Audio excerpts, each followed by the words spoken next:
Okay, so welcome to Eat, Move, Think, the show about optimal wellness brought to you by Medcan. Wow. Do it again. Oh, I was practicing. Okay, ready? Welcome to Eat, Move, Think, the show about optimal wellness brought to you by Medcan. Yeah, this is extremely good. Thank you. I'm so cold. You're cold? Yeah, We're cold upstairs too. That's because the temperature is dropping. Yes. And do you know what happens when the temperature drops? The water freezes? Wellness becomes more difficult. That is also true. You have to put more clothes on if you want to run outside. Yeah. We tend to, I'm just going to say, I'm talking about me. Yeah. I spend more time streaming entertainment. Oh. Eating snacks. I can relate to that. It's because it's dark and cold outside. It takes more effort to pretty much do anything. But this year, I am not going to do that. And I'm challenging Eat, Move, Think listeners not to do it. So let's be proactive about our wellness. Okay. That's what this episode is all about. We gathered some of the top Medcan experts in a conversation led by Medcan CEO Shaun Francis. And it's about winning at winter wellness. That's exciting because I can't do that alone.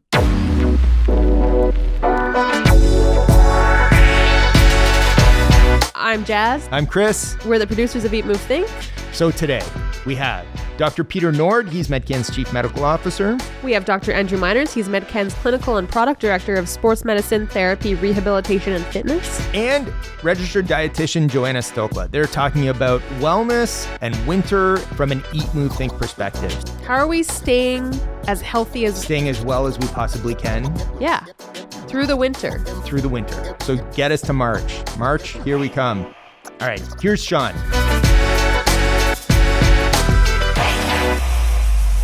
So hi, it's Shaun Francis, and we're here today to talk about winter wellness with the onset of winter happening faster than I had anticipated always. But I'm really glad to have colleagues here that can get into some of the aspects of wellness that we don't really talk about that much from a seasonal perspective. We've got Dr. Peter Nord, our Chief Medical Officer, Dr. Andy Miners, our Head of Sports Medicine, and Joanna Stochla, one of our registered dietitians. So I have a great team to examine this from a very holistic perspective. Why don't I start with you, Joanna? How are you preparing for winter from a holistic perspective, a diet perspective? Yeah, for sure.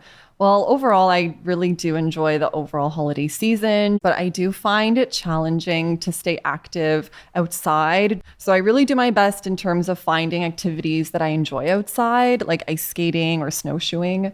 So you got to make the most of it. How about you, Andy? Same thing. I think with everybody, it's easier to be outside and active in the summertime. And as soon as the cold weather comes, the parka comes on, you stop moving, the big boots come on, so you don't feel like moving as much because it's laborious and slushy. So it's always a challenge to maintain that level of activity, but there's ways to get around that. And I personally like to engage in some kind of physical activity with friends. That's what I find to be my ticket in the wintertime.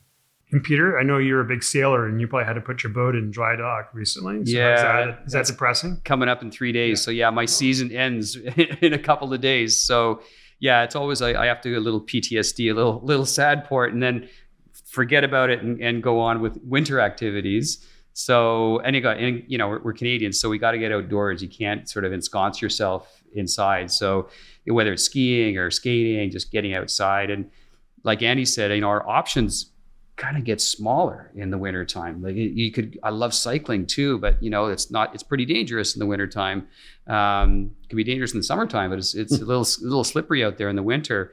So it's just trying to maximize what you can do when your options are a little bit more limited. I have some Norwegian friends, and they have this great saying in Norway, and it translates as, there is no bad weather, only bad clothing. And I've gone with that. So I found that really when you invest in proper layered clothing, it makes the whole thing doable. Like you can actually get out there, don't feel freezing when you come out, but if you're starting to get active, you can kind of start to unlayer a little bit and make it all worthwhile. I've read that 15% of Canadians report at least one mild case of seasonal affective disorder in their lifetime. So what is seasonal affective disorder? Yeah. We hear sad, right? And so people think, is it just being sad? Well, no. More recently, we've recognized that it's actually a type of depression. And so that also has stimulated thoughts around treatment. So what kind of treatments are going to work for depression? They might actually work for this new thing. And so instead of seasonal affective disorder, we now say depression with seasonal pattern. And so the diagnosis has to be 2 cycles or 2 years where you see the same sort of symptoms at the same time in a cyclical sort of manner. So it's that depression with seasonal pattern. And the symptoms can be everything from just the blues, feeling down, but also all the things that we would think of when we think of somebody who's depressed. So irritability, weight gain, we talk about exercise and diet, but people tend to put on weight when they're depressed. Excessive sleep, the days are shorter, the nights are longer, people are sleeping, they're more drowsy. And one of the cardinal symptoms that we always ask people that are depressed, have you lost interest in the things that you really enjoyed doing before? And that's one of the hallmarks of this depression with seasonal pattern. Just as it's a type of depression, and we think about, well, how do we treat depression? Well, we've talked a lot in previous episodes about exercise, diet, all the lifestyle factors. And they've done some great studies to show now that seasonal affective disorder, now called depression with seasonal pattern, really is a serotonin-mediated problem. And so the SSRIs, those medications that work on our serotonin levels, have been shown to rebalance what's happening with our neurotransmitters in our brain, specifically at this certain time of the year. And just like that, other things have been helpful as well. So CBT, cognitive behavioral therapy, other sort of mindfulness therapies have been shown to be helpful. And then exercise for sure. So, we're going to talk about exercise, the benefits of exercise. Alcohol makes things worse. So we should be avoiding alcohol, increasing exercise. And then what everybody's kind of heard about with seasonal affective disorder is light therapy as well. Just drilling into this, is this because the days are shorter or is it because they're colder? It's really, they think it's mostly tied to the shortening days, and it's not having that exposure to bright light. And that's where this light therapy is supposed to make up some of the difference of that. So days are shorter. That's what that's about. It tends to be the farther away from the equator you get, north or south, the higher the frequency of this issue. Don't tend to see it as much in the lower states, in Florida or in the Caribbean or more south. But when you get up into Canada and even northern Canada and flip side, southern hemisphere, you start to see it more. And so let's talk about some of the tactics then to deal with it. You said lights are actually a therapy. Yeah, so they discovered a couple of decades ago that if light or lack of light was the problem, what if we added light? Maybe that would actually solve the problem. And it turns out that it does. It doesn't work literally like a light switch where you put it on and suddenly you feel better. It needs to be an ongoing issue. You need to be using that therapy on a day by day basis. But after a couple of weeks of getting into a standard light therapy regime, a lot of people end up feeling a lot better. They're brighter, they're more energetic. They can face the cold a little easier. They can face the dark a little easier. And that's been something that has been sort of the hallmark of treatment. And the benefit is no side effects. Like there's no downside. There's only upside potential. And it needs to be certain kind of light. And you can get them on Amazon. Like you just get these light therapy. And you need to do it for at least 30 minutes, ideally twice a day, something like that. So, but people can have it, you're on the laptop, you can have the light right beside you, be reading. They make great reading lights as well. So you could be just doing some reading morning or before you go to bed, and amazing results just with that light therapy. And does it have to be certified? There's a lot of stuff that's junk as well. Is there any advice on? Yeah, buyer beware. Yeah. But generally speaking, if you're looking for the kind of, there's almost dose ranges in terms of the light, in terms of lumens and that sort of thing. Yes. They start about 10,000 lumens or more. So it can't just be like a 40 watt light bulb. Yes. It needs to be very specific kind of wavelengths of light. and intensity of light. And those two things together make this qualify as actually light therapy. And you can be doing something else. So it's not as if you put on light goggles, for Right. example. Like Yeah. you can be doing something else while you're receiving the therapy. 100%. Yeah. So that's the benefit. Again, you can be reading, you can be on your laptop. As long as the light is fairly near you, it can't be 20 feet down the table, but if it's fairly near, then you're going to get that benefit. And there are times of day when it's best? Is it morning and evening or? Mostly morning and evening. Yeah. Mhm. And again, that makes sense because you're kind of tricking your brain into lengthening the day back to what it would have been maybe more like in summertime. So can you take vitamin D in addition to light therapy to deal with seasonal affective disorder? Well, researchers have found that many people who experience seasonal affective disorder also have low levels of vitamin D, but we don't know if having low vitamin D actually causes the disorder. The studies looking at vitamin D supplementation in seasonal affective disorder symptoms have been mixed. Many have found, though, that taking vitamin D does seem to help improve mood. Regardless, if you live in Canada or northern US, you should be taking vitamin D right now. That's because during the late fall and winter months, the sun's UVB rays just aren't strong enough to produce vitamin D naturally in our skin. And we know that vitamin D is important for bone health, for our immune system. In fact, Osteoporosis Canada recommends we should be supplementing with vitamin D all year round. At Medcan, we generally advise 1,000 to 2,000 international units of vitamin D per day. Some people may need more than that to maintain sufficient levels in their bloodstream. Yeah, thank you for that, Joanna. Do you adjust your diet as well through the winter, or vitamin D supplementation is sufficient? Well, when it comes to foods that are sources of vitamin D, it's very limited. Mainly we'll find it naturally in fatty fish like salmon or sardines. But for reference, 3 ounces of salmon provides about 450 international units of vitamin D, or a can of sardines gives you about 100 international units. So as you can see, it's really hard to get your full 1,000 to 2,000 international units from food alone. A lot of sardines. Lots of sardines. So oftentimes we'll have to supplement. But otherwise, your diet, I know we advocate a Mediterranean style diet, so that remains unchanged. Absolutely. Mediterranean style diet is absolutely going to be important for maintaining good mood. Great advice. Thank you. And maybe I would also say that anybody who's gone through their annual health assessment at Medcan, part of the standard blood panel is a measure of vitamin D, so that people will know exactly where they are as they go through their annual health assessment. We often hear that to boost our mood, we need to make plans, see friends, be more social, yet in the wintertime, that's more difficult. Whether it's we have more limited daytime and/or inhospitable weather, snowstorms. What are some tactics for many of you to mitigate that as best as you can? Well, I'll jump in. I think for me, it is being very diligent and purposeful in booking time. Because if we just kind of wait for it to happen, it often just doesn't. There's always something. We're busy. There's lots of things that get in the way. And boy, if you literally book it in your calendar, then it tends to happen. And I found too, if it's whether it's social activities, you can sort of book that right in your calendar. And even if it's a fitness, if it's workout, somehow if it's in your calendar, it just makes it real. And I find it a little easier to get it done.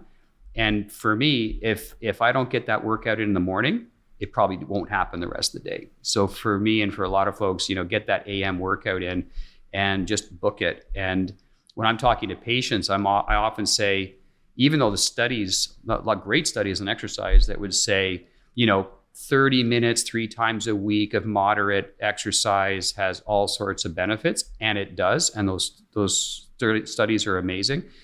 But it's easy with life getting in the way that 3 all of a sudden can become 2 or 1, and we've lost the benefit. So I usually talk about making things a daily habit. You brush your teeth every day, you think about exercising every day, and then life will get in the way, and it won't be 7 days a week. It'll be 4 or 5.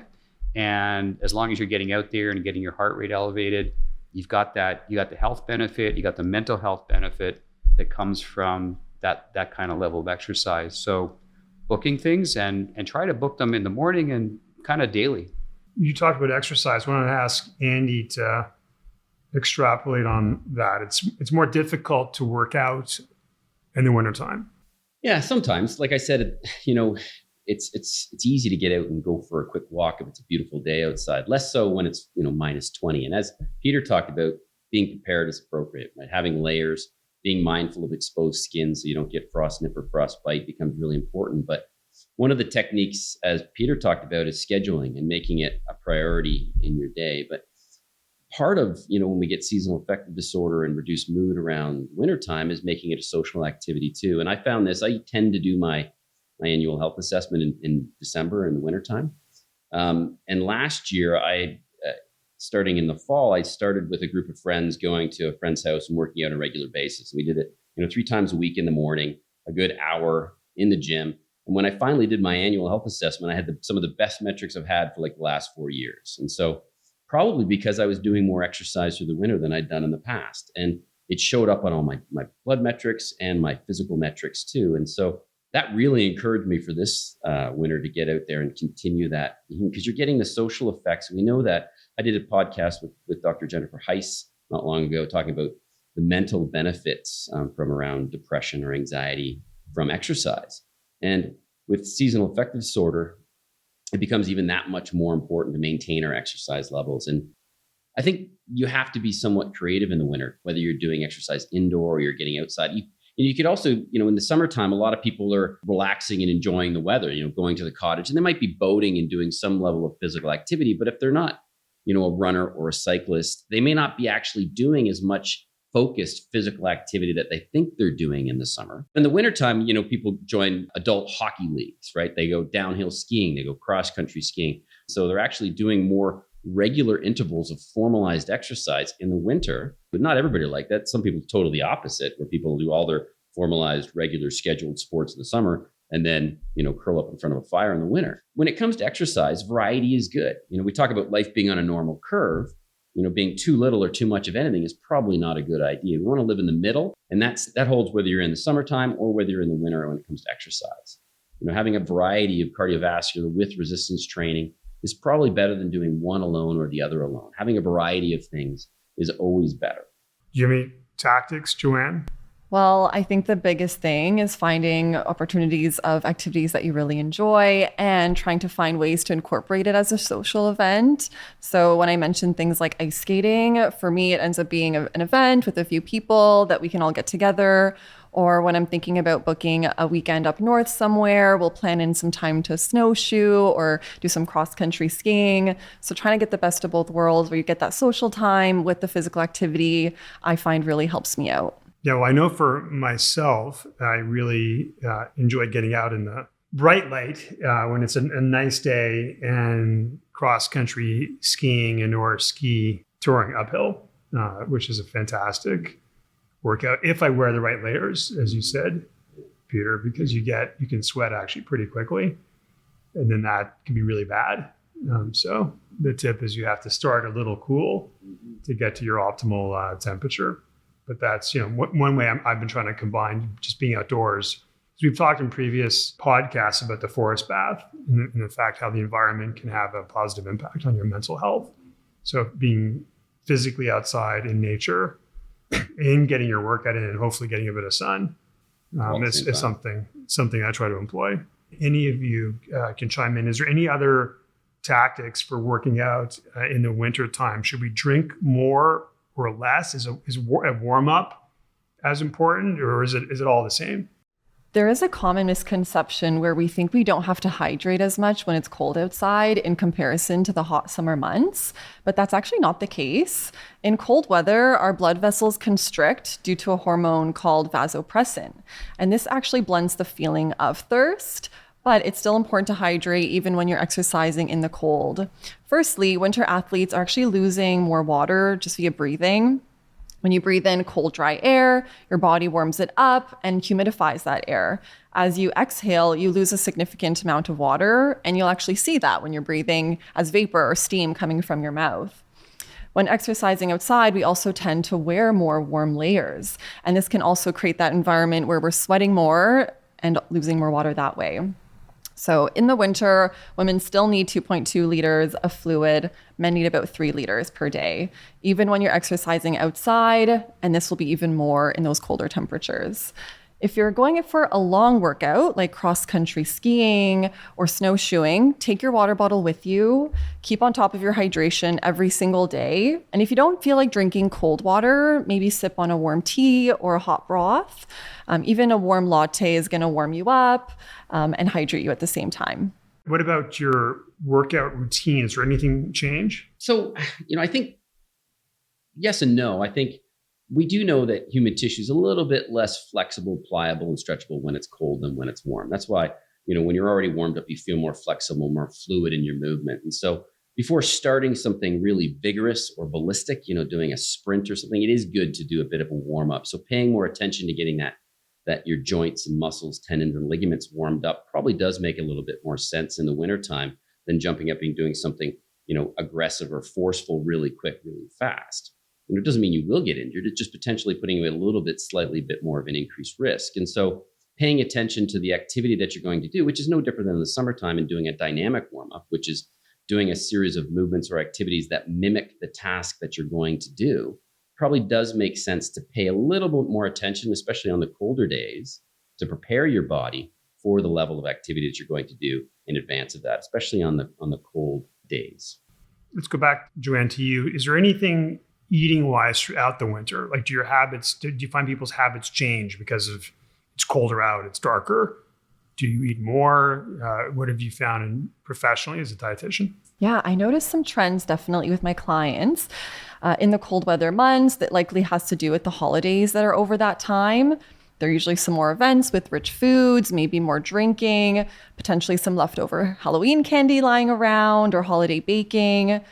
Cold weather food cravings also tend to be more carbohydrate rich, like shepherd's pie, mac and cheese, mashed potatoes, those baked goods. And this may be tied to that brain chemical serotonin. And this actually helps to improve mood, promote sleep, and reduce appetite. So our brain productions of serotonin is lowest in the winter months when there's less daylight. And eating carbohydrate-rich foods will increase our serotonin naturally, but this is only a temporary effect. So when I meet with clients through nutrition coaching at Medcan, I help them find balance where they can still enjoy the holidays and make room for the treats that they enjoy, but in moderation. For example, swap out your commercial baked goods for a homemade apple crumble.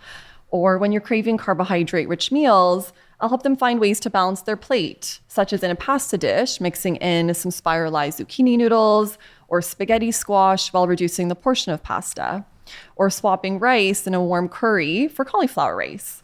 So you can still enjoy the foods you love, but making them lighter. People also tend to get sick in the winter months. I mean, we all are, anticipating another COVID wave. Thankfully, it won't be as bad as the previous ones, but flu also is a concern. Are there foods that provide some sort of an immunity boost?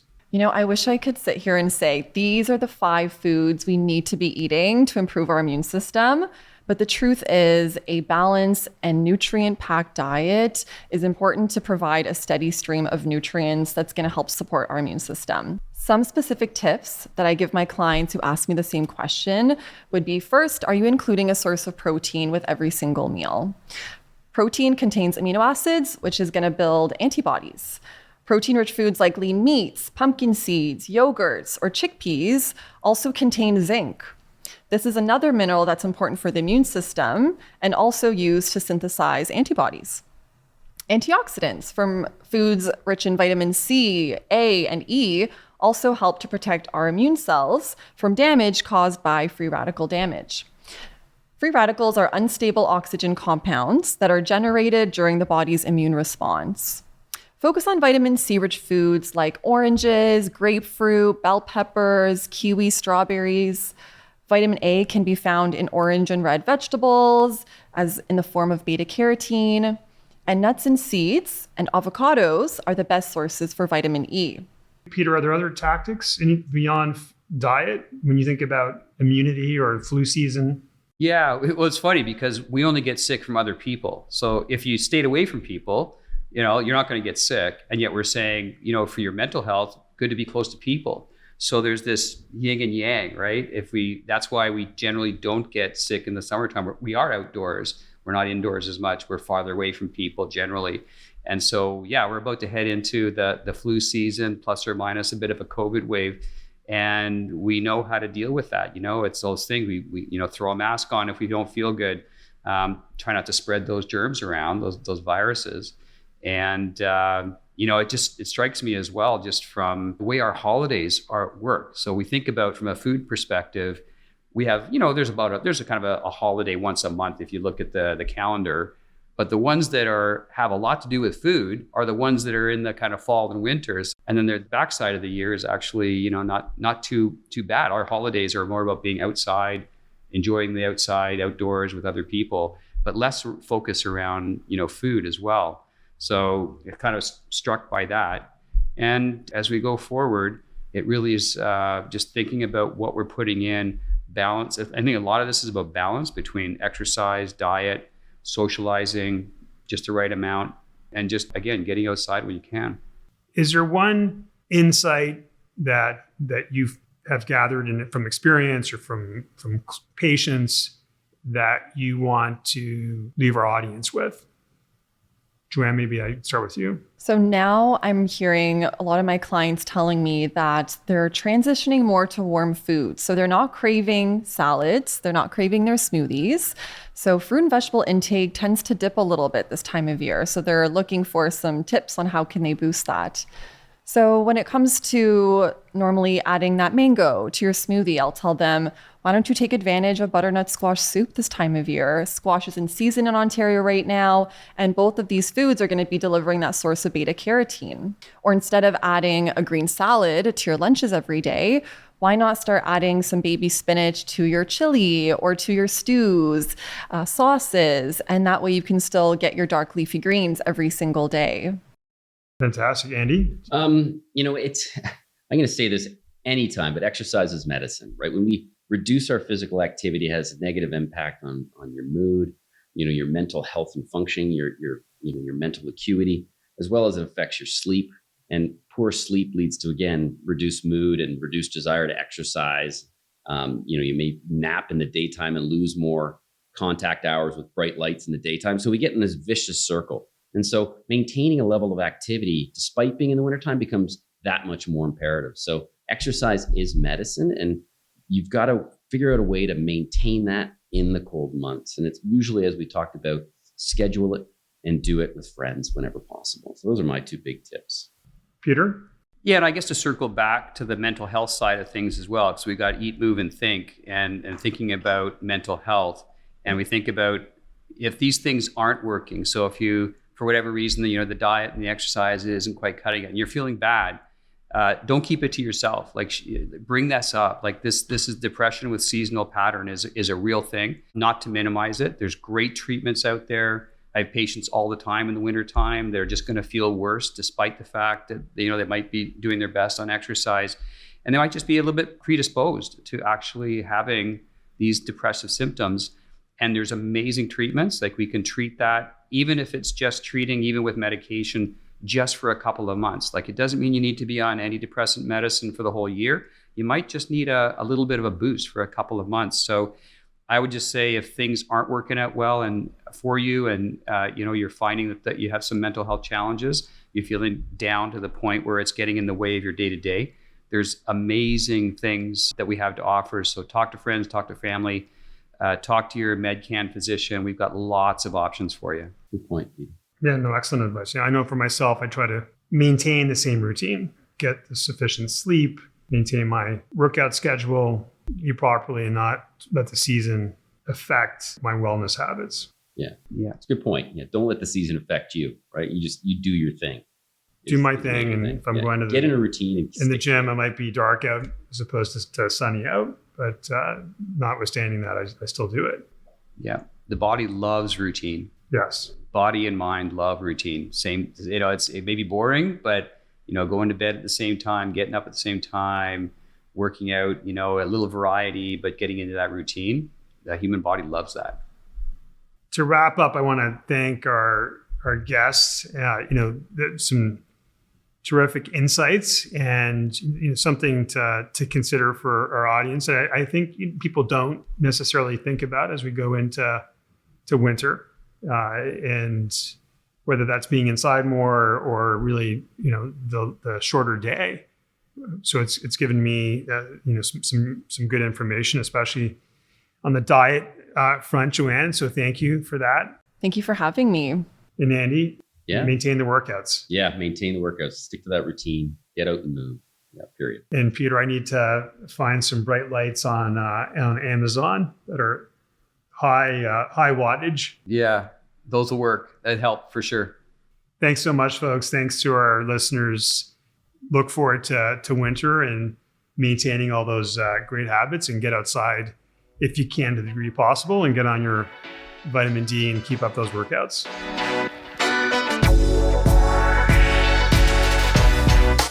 That was Medcan CEO Shaun Francis in conversation with Dr. Peter Nord, Medcan's Chief Medical Officer, Dr. Andrew Miners, Medcan's Clinical and Product Director of Sports Medicine, Therapy, Rehabilitation, and Fitness, and registered dietitian Joanna Stochla. Follow Shaun on Twitter and Instagram at Shaun C. Francis, that's Shaun with a U, and follow Medcan on Twitter and Instagram at MedcanLiveWell. We'll post episode highlights and links you can visit on our website at eatmovethinkpodcast.com. Say hello and send us a tip or a suggestion by emailing us at info@eatmovethinkpodcast.com. Eat Move Think is produced by Ghost Bureau. I'm Jasmine Ratch, managing producer. Social media and strategy support is from Chantal Gertin, Andrew Imix, and Emily Bozick. Executive producer is Christopher Shulgin. We'll be back soon with a new episode examining the latest in health